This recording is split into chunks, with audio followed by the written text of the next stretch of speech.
KCRW sponsors include A24, presenting Moonlight, a film chronicling 3 chapters in the life of a young black man discovering his identity and experiencing first love as he moves from childhood into manhood. In theaters now. Hi, I'm Elvis Mitchell, and thanks for listening to The Treatment. Some of the most entertaining stories produced today, however, are not on the big screen, but they can be heard on KCRW's Unfictional, intimate stories and artful documentaries crafted by some of the most talented radio producers across the world. Check it out. You can find Unfictional on KCRW's iTunes page. From KCRW Santa Monica and KCRW.com, it's The Treatment.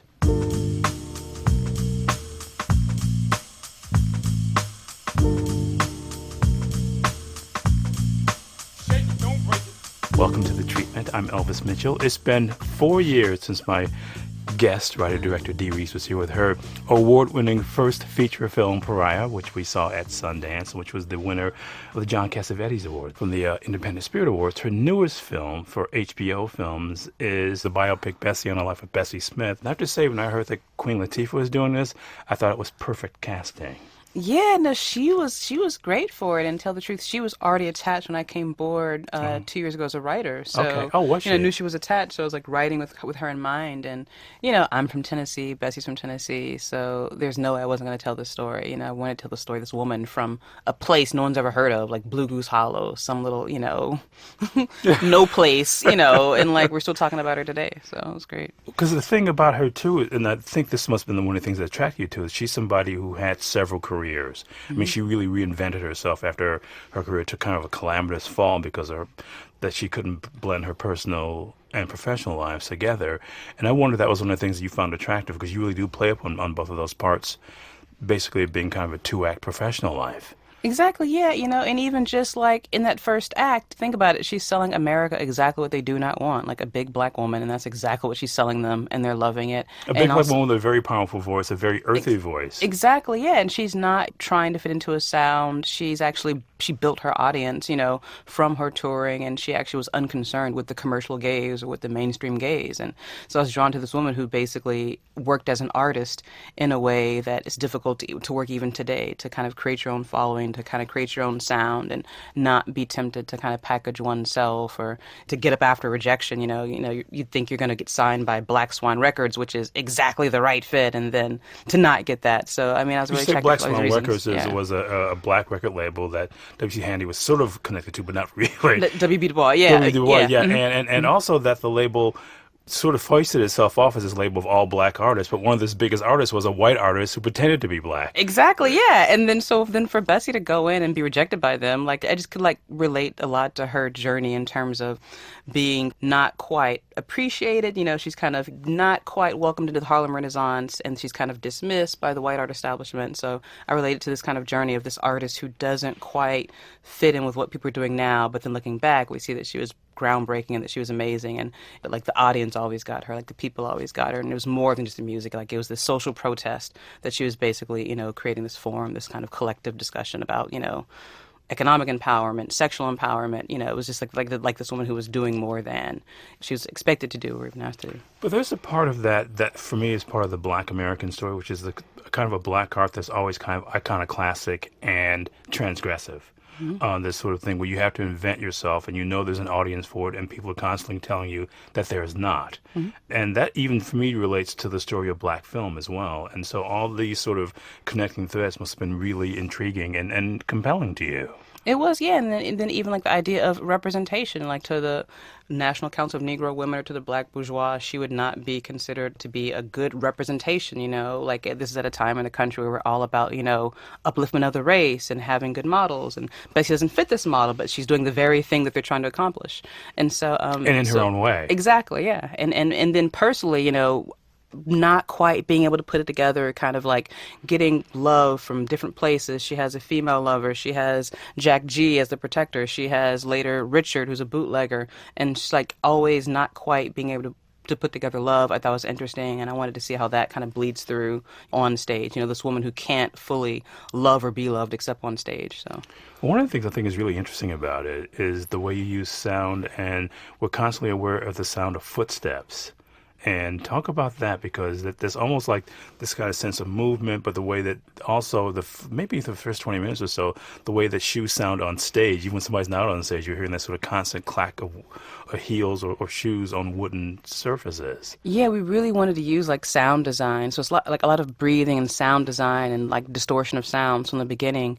You know, what we think is water is actually applause. And Damien Volpe is actually the sound designer. He was great. And he schooled me on hypnagogic sound and hypnocampic sound. So we really wanted to like do this kind of surreal thing where Especially sound as music. Exactly, it's like John yeah. Cage. Like the sound design is based on Bessie's inner life, not what's literally happening around her. And so I really wanted to kind of show that, you know, what's happening from afar is not necessarily what's happening up close. And we use the sound, like the sound is what kind of breaks the blood-brain barrier. The sound is what takes us in and out of Bessie's head and in and out of like what she's really feeling. And so in terms of footsteps, in terms of trains, like basically like the motif is journeying, the motif is mobility, the motif is movement. Yeah. And the fact that, you know, in this period of time, like there's still, you know, the Black Codes, there's Jim Crow. Like, you know, you don't have a lot of things, but what you have is freedom of movement, you know, in some ways. You have this geographic mobility, you have this like sexual mobility. And here's a woman who kind of takes both of those. Okay, these are the two things I do have. And she decides to use them. So we wanted to use trains and the sound of movement, like, you know, constantly, even like in the scene where Viola kind of comes back and meets Bessie. Sister. So Viola, played by Candy Alexander, you know, we have her come back and she meets her in Bessie's train car and there's this sound of other trains moving by. So there's this constant echo of elsewhere. No matter where we are, there's an elsewhere. You know, here's this girl from Chattanooga, and not even, you know, Chattanooga like Blues Hollow Chattanooga, someplace you've never heard. And the idea of the elsewhere is maybe this thing that propels her, is this thing that, you know, got her out of the house, and is why we're talking about her and not, you know, other blues singers today. Let me ask you this, because I wonder what your first meeting with Queen Latifah was like on this, because the word that has always come to mind for me about Bessie Smith is a word that's often probably used for you, and that word is transgressive. Yeah, you know, I first talked to her about, you know, the why, you know, like why, I was trying to explain like why I thought Bessie was the way she was. And so I actually started, there's this Jamaica Kincaid novel, autobiography of my mother, and the way this novel builds, like the illustrations, like you get these fragments of this woman's mother bit by bit, and by the end of the book you see the full picture. And so when I was talking to her... And how that childhood is inescapable. Exactly, yeah. And so when I was talking to Queen Latifah about who I thought Bessie was, I was really talking about the idea of this motherless child, this fragmented memory, this idea of always trying to see your mother's face. You can't quite see it. In the very end of the film, we see her mother's face. And so then what is it like always trying to get back to that happy moment? And we go back a number of times to this kind of happiest moment, this kind of summer day, this country, this sense of safety. And she's trying to get back to this unconditional love, this like idealized love. And so I focused on that, you know, because I took this kind of motherless child aspect, this kind of Bessie's inner turn, like the core.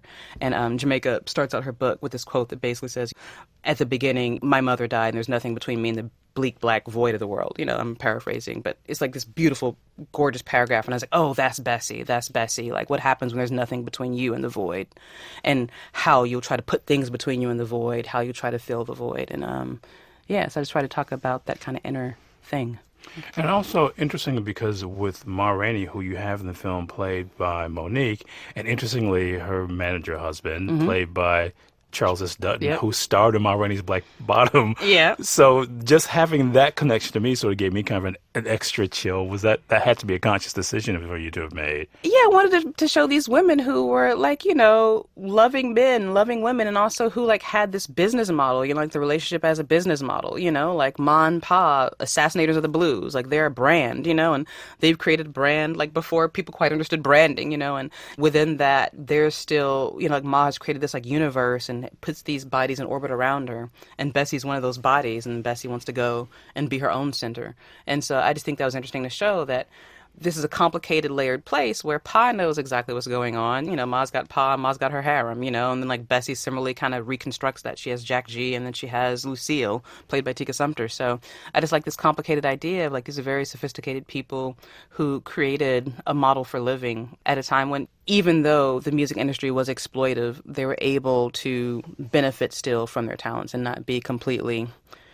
They weren't being exploited like without their knowledge. Like they were participating, they were modeling the thing, they were kind of setting the terms of the thing, which I think today artists are in a similar situation, music, film, whatever, in that, you know, a lot of times you're an intellectual sharecropper. You're like not fully benefiting from your work. And so here's Ma Rainey, here's Bessie Smith, look how they did it. We're still trying to do it, you know? Wow, intellectual sharecropping. It's the treatment. I'm just being schooled by my guest writer director Dee Rees, whose new film for HBO is the biopic Bessie on the life of Bessie Smith. But part of that book too, and we get a sense of, especially if you know Bessie Smith's life and you don't take it all the way through, but there's a sense of foreboding in that book, a sense of almost somebody writing about a life that's not going to end well. And for Bessie, it was a life that did not end well. And you made a conscious decision about how to end the film. Now, I want you to talk about why you decide to end it in the way you do without giving too much away.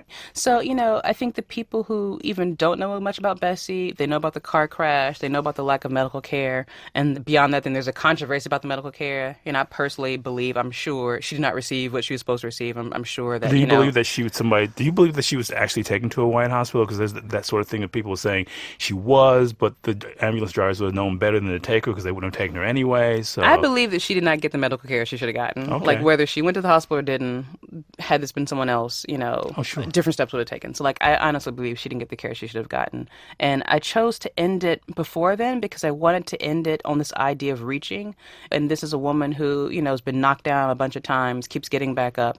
And so I purposely didn't want to end with the thing that everybody knows or the thing that everybody thinks they knows about her. Right. I wanted to end with what you didn't know. And what you did know is that, at the end of the day, this is a woman who was still optimistic. She was still trying. She was getting it wrong. She was trying. Maybe she was thinking about getting into swing. Maybe she was like, who knows what would happen if she'd been given like another 5 years. But I wanted to end it in a place where she has the win. She has the triumph. I think to have ended it in the death would have kind of taken away all the things that she worked for and built back up. And like, I didn't want to end in like blood and mess and questions. Like, I wanted to end in uncertainty, but this optimistic uncertainty of, well, what's next? Well, maybe, I wanted to end on a maybe instead of ending on the no, and that we see her, well, what's around the next corner?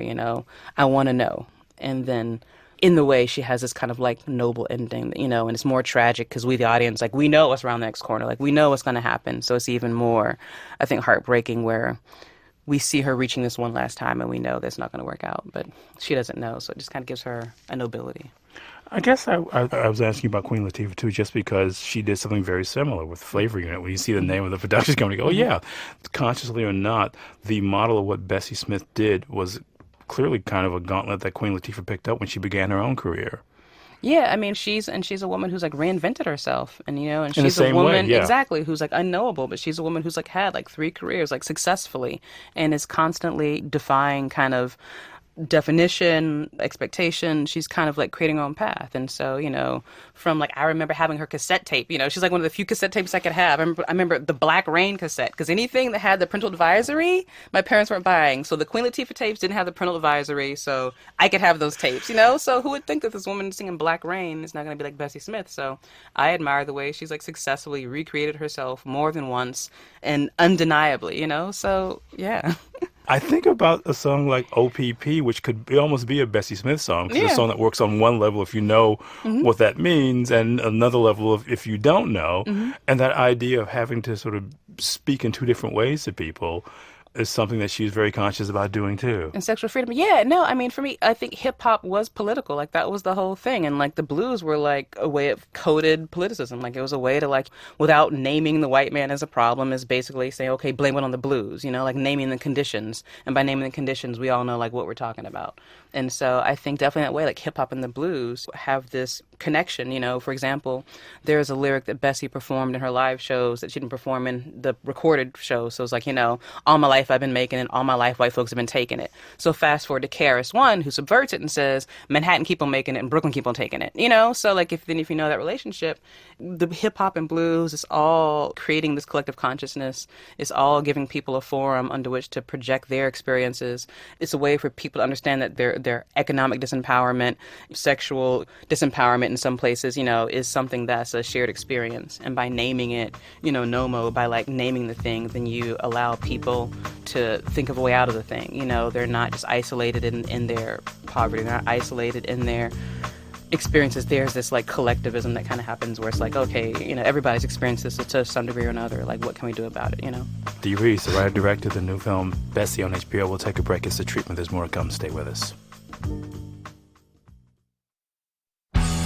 Take KCRW with you on one of our smartphone apps. Available for the iPhone, Android, and BlackBerry. You can stream KCRW live, listen to podcasts, and all our news and music streams. Learn more and download at kcrw.com/apps.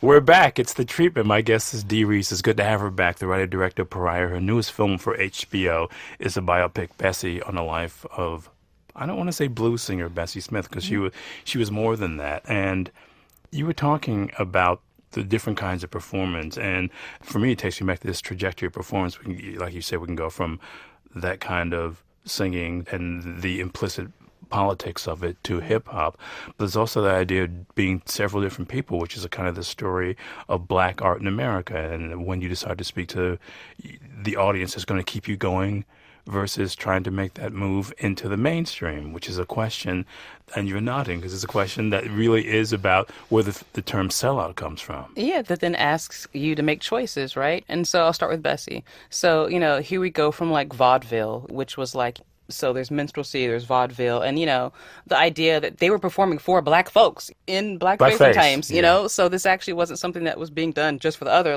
so here's a woman whose entertainment career has come out of like vaudeville, minstrelsy. It wasn't just singing, it was comedy, it was all this kind of pointed double entendre stuff.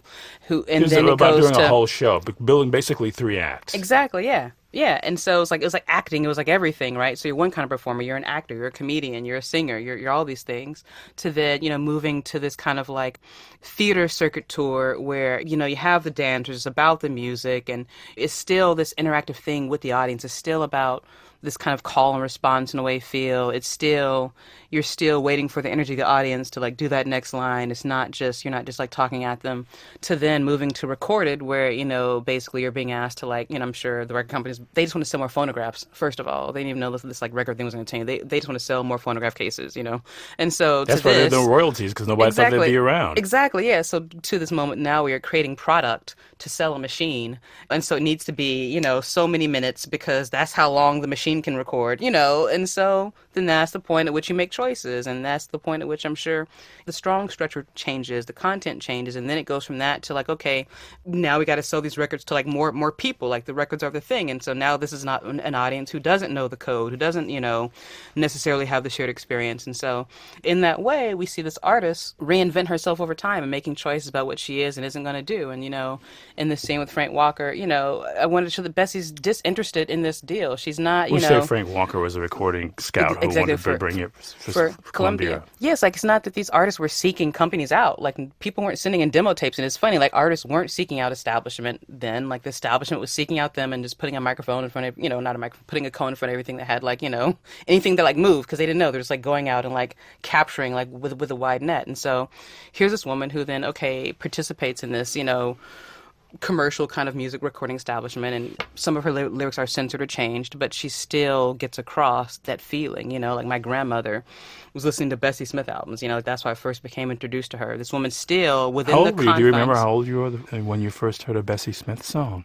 Probably like 7 or 8. My grandmother had like the old like compilation albums, and then there was also this album called One More Time by Verno Bagneris, which was like a send-up of Black 20s vaudeville. It was like covers of Ma Rainey and Bessie Smith songs, and half the going over my head. Like I didn't know what was going on, but I just knew it was funny somehow.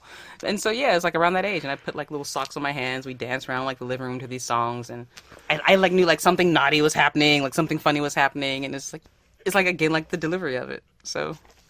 Yeah. Just you saying Verno Bagneris, wow, it's just like someone's like talking about Mamie Jones, the idea of a white person taking this black culture to comment on it. Yeah, and like Verno Bagneris was actually a choreographer. Like he's like New Orleans, like trained with like Pepsi Bethel, so you have this guy who like knew these people, like being a part of making the film, which I really wanted him to be a part because he was like one of the first ways I heard of Bessie. You saw Pennies from Heaven. He's in that. Yeah, exactly. Yeah, I've watched the scene. It's like talk about reinvention. Yeah. So with Bessie, she's participating in this commercial establishment, but still the intention comes through, right? Because still people like my grandmother are like hearing it and are hearing the subtext. It breaks out to a wider audience eventually, even though, I think during Bessie's time, people maybe thought this was a fad or was a passing thing or were, dismissive of it. You had like supporters like Langston Hughes who like respected the blues and respected it as an art and thought was a valid, like, deserving thing. But I'm sure others thought, okay, this is the thing this fall. And then it continues on. So I think that there's some level which she didn't sell out, obviously, because that intention still came through, and the powerfulness of it came through, and like the choice to do a song like Backwater Blues. She didn't have to sing about flood victims, but she did. The choice to sing a song like Workhouse Blues.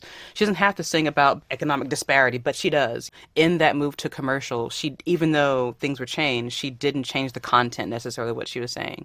And I think that that's what keeps it relevant, and that's what kind of breaks through in terms of like selling out, be it film, music, whatever. It's the content and the intention. And so, you're going to be asked to make choices on casting. You're going to be asked to make choices on budget. Things change, like when it's not your little baby that you're making for $5. But if you're able to, I think, connect with people, and you're able to still say the same thing that you're going to say anyway, except you're saying it now in a bigger way because you're a bigger pedestal, then you've sold out, but maybe in like a good way, if it's like in a way that's like made it more impactful. So, welcome to Black Semiotics Weekly. It's the treatment. My guest is Dee Rees. Her new film as writer-director is the film Bessie for HBO. Let's talk about the movie a little bit, because one of the things I like about what you do is the way you use the color blue. Mm-hmm. Talk about what that color means to you, because you use it in very interesting coded ways in your films. Yeah, so blue is not just melancholy. It's also meant to be kind of immersive and like internal and kind of like ideal. And even like with the flashbacks, the happy kind of memories of mother tend to go more golden.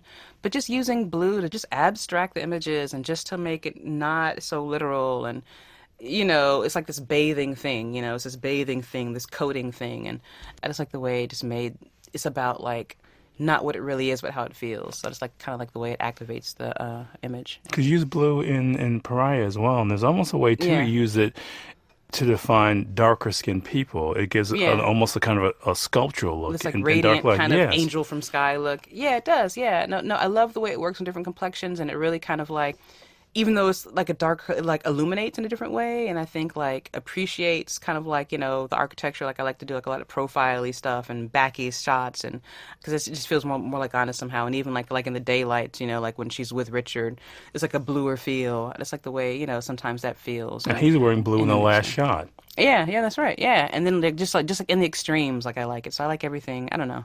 I just like the creation of this like internal landscape, so we feel like even though we're outside, it feels like we're behind her eyes. But also the sort of thing of sort of making her this kind of godlike figure in her own life.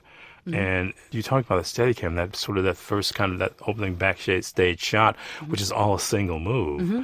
And just the idea of sort of creating or saying in very simple ways, and for those who pay a little bit more attention, you get it, how all these worlds sort of conflate once you walk through them. Exactly, yeah. And it's like I wanted her to be like an unknowing God, It's kind of like, to me, this is who she is, but she doesn't necessarily like know it, and that's part of her tragedy. Like she's not trying to be a God. She doesn't know the impact she's having.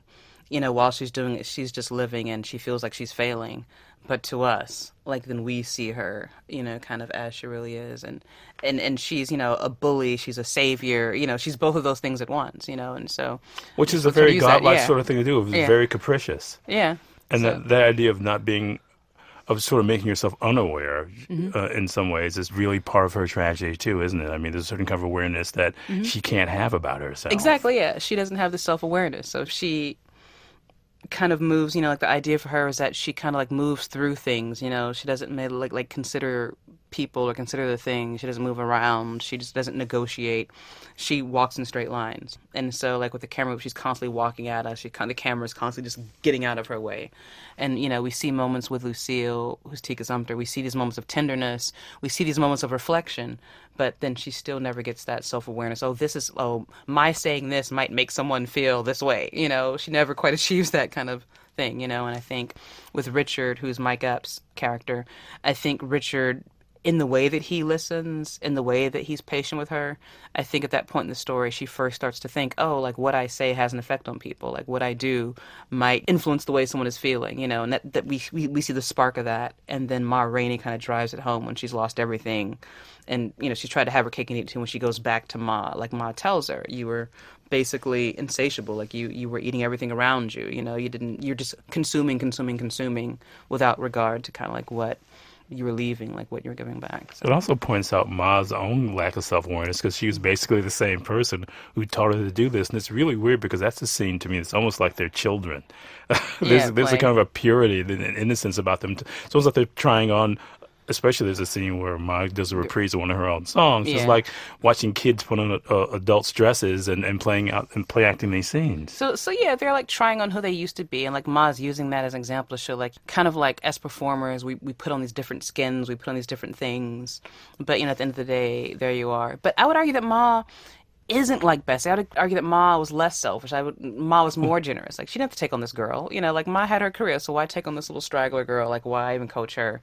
Bessie was good enough. She would have made it. She would have been fine. But I would argue that Ma had a generosity of spirit and was a little bit more self-aware than like Bessie. I feel like the way Ma treated Pa was a little more respectfully and with a little more peer-to-peer feeling than the way Bessie treated Jack G, for example. Like Bessie goes and gets Jax and try them out. So Ma, and I think they're falling out. I created that moment just to show that Ma's telling it's not about what you're doing, it's about how you're doing it. It's not about getting the recognition, Ma getting does the throw fame. off the train but Ma does throw off the train without her shoes. Yeah, but then Ma's listening to the record, Like when nobody's watching, Ma is loving this woman. She's listening to the record, she's dancing. One of the things I really want to get back to before we finish here, and the thing I think that links this to Pariah, is that sense of movement being a kind of freedom that black women have. Mm-hmm. Still to this day, the thing that connects the women of Pariah who are looking for a place for themselves and Bessie is that the only freedom they have is mobility. Mm-hmm. It's a really interesting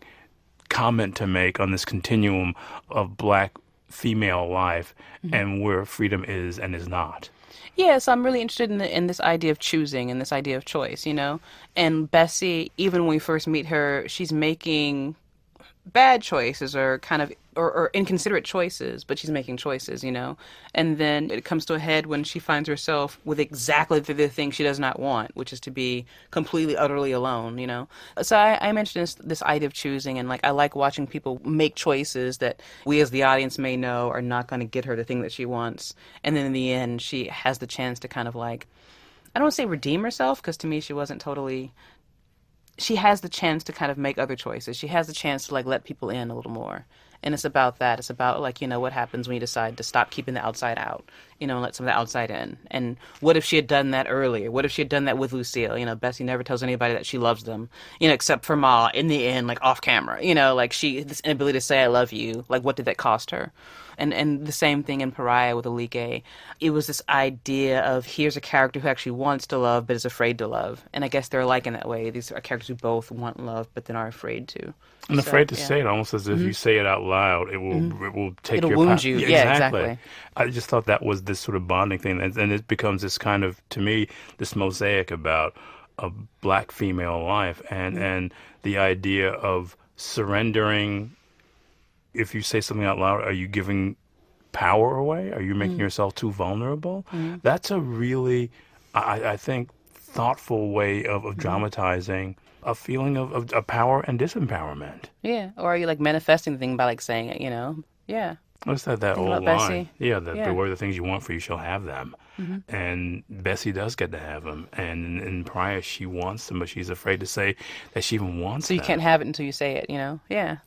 And if you say it, what does that cost you? Well, it leaves you vulnerable, right? Because that's you reaching, so then your flank is open. But then also, you can't have it unless you try for it, unless you reach for it. So I do want to say before we go that this is a very entertaining movie. I don't want people to think that they're going to be sitting down and watch a series of position papers that demands that they take notes about it. Well, I only studied because I'm talking to you, Elvis, so I had to think about this carefully. I took 5 classes, and I had to bone up and everything. Well, there's an indelicate turn of phrase. We're out of time. My guest is Dee Rees, her news film as writer-director is the HBO film Bessie. It's always a pleasure to talk to you, Dee. I love you. Thank you so much for being here. Thank you so much, Elvis. Thanks for humoring me. Thanks. Oh, my gosh. All right. I'm going to bone up here, too. Our recording engineer here at NPR West is Leo Delagula. The show's mixed by Melissa Morton. It's edited and produced by Jenny Radelet. I'm going to go sing the blues. It's The Treatment. To catch up on past episodes of The Treatment, go to KCRW.com or listen on your smartphone with KCRW's mobile apps, or subscribe to the podcast on iTunes, Stitcher, or wherever you listen to podcasts. The Treatment is produced and distributed by KCRW Santa Monica.